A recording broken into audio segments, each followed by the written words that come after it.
Terre Toulouse en après ko limsa na makambo. makambo. Oza bazongela mapage bana. Ah ya po ya azosenga batu. Azoti atindi filemo alimbisa mutu akino. Ozeni musu. Aha. Siko nani ko ye mo ba limisa ki Terre Toulouse. Donc question posa nga kala na tanta ke pe ko répondre ko ta choka ka ba réponse na ngai te. Ko ta ki biente. Olinga ko ye basoki Paul alimisa ki. Bo eloko mala ko ba Bible elobi yango te sauf que na moni place Paul ba ke makamu Terre Toulouse salinga na ko limbisa yete. Mais eloko me fona ye ba yete. Liwaya mondimi. Ezaka toujours na basine ya préparatif. Mondimi avanti kama bela ko yeba toujours kalingo kende.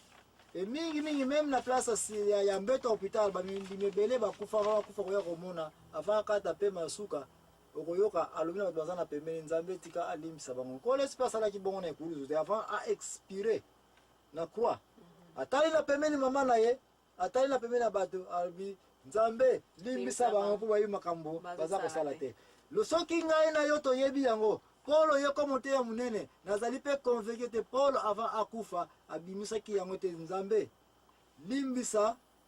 ba oyo nyonso basala nga mabe nazali sûr que Paul akoki kozanga kokota na lola te parce que ko bosana te kombo ya lola ezali mo centre oyo komama na Bible ya ete les 12 apôtres oyo bako représenter bokonzi ya lola 12e mwana ezali apôtre Paul. Alors naza 100% sûr que apôtre Paul akomona lola. Et le kola akomona lola nakoki jamais ko appuyer muto alobake maloba Paul alobake ta kotika na kolimsa Terre Toulouse te que réellement asalelaki yango na minute asuka Paul iniki konisa ko komona lola il faut ka alimisa Paul alimisa ki Terre Toulouse yango na yo PC oyebisa bongo Filemon pe nazali sûr que alimisa ka Ozenimus yo PC nanga na yebete soki oza ko poser ba question pose rapide matata na yebi ete soki oza na ba ennemi olobaka kolimbisa bango te n'est-ce pas Benemine soki bazali na yebi te soki bazali te ça va mais soki bazali condition ya yo mondimi ya kolanda malako na nzambe ya la vérité il faut ka kolimbisa. Est-ce que oza na question mosusu ya koposer place wana? Bon ba question eza penda te kaka bandimi ozomona musala oyo ezali musala ya pasi ya ba souffrance ndenge na ndenge souffrance risque Jésus ye moko alobaki yango yeke oyo nyonso basali ngai soki basali yango epa na ngai nzeta bomoi bongo bino banzete ekauka bongo bakosala bino mpe yango koleka mais donc même si basali yo yango omoniki oke koteya bazokofinga oyo bazosopela mai kosala eloko te eloba meme oseku oyeba sapato na bino wana baloba ngo te oke koteya bayambi bino te bopupulaka basapato na bino wana ekubo kende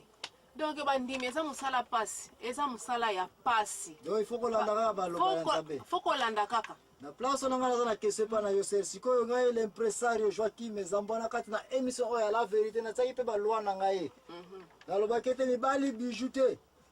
mibali ekotite na tango zali kosambela po na yaki na ekoti na pesa ka ekoti na ser na kuna na banda zana ekoti na mena tie yango te mena na po tango zali kosambela n'est-ce pas to yo kani sikoyo te ba loi ya yo mama activiste meche te na église me kitambala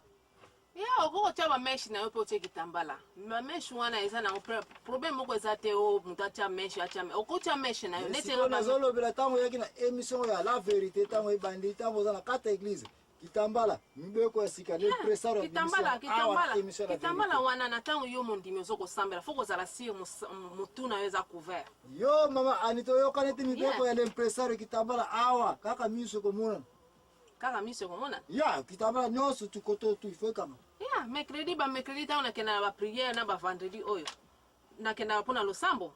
motu nanga ezalaka toujours na kitambala mpo nayebi soki nazosambela natie kitambala namona neti priere ezosukaka na plafond ezokenda ngo na likolo te toyokaniki soko oyo na émission la vérité jipe ifo niataka mabele ya banini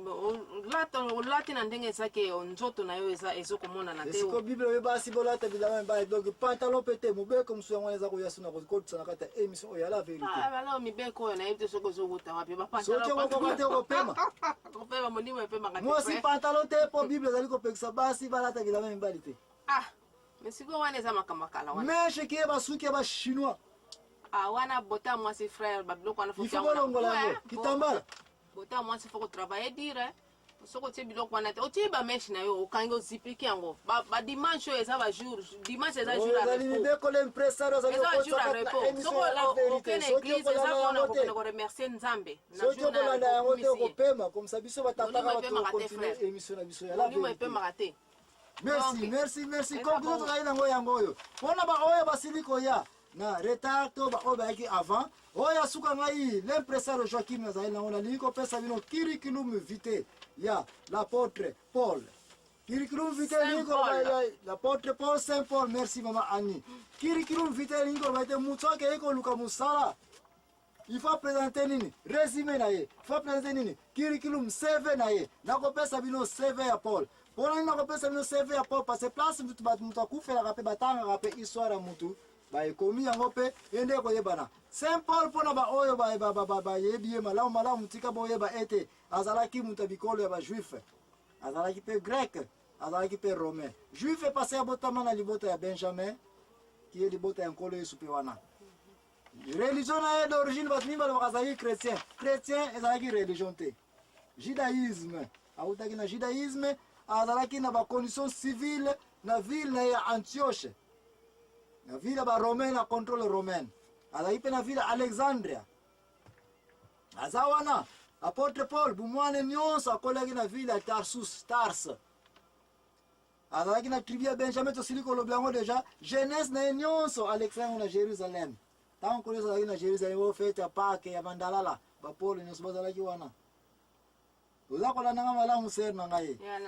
ba classe na ba université Paul atanga kina université ya rabbinical wana de kola munene oya ba maître bato ba mbongo bazali kotanga Paul azaki chance ya kokota na école wana atanga pe na école ba Gamaliel na ba ko yusa recherche boko yeba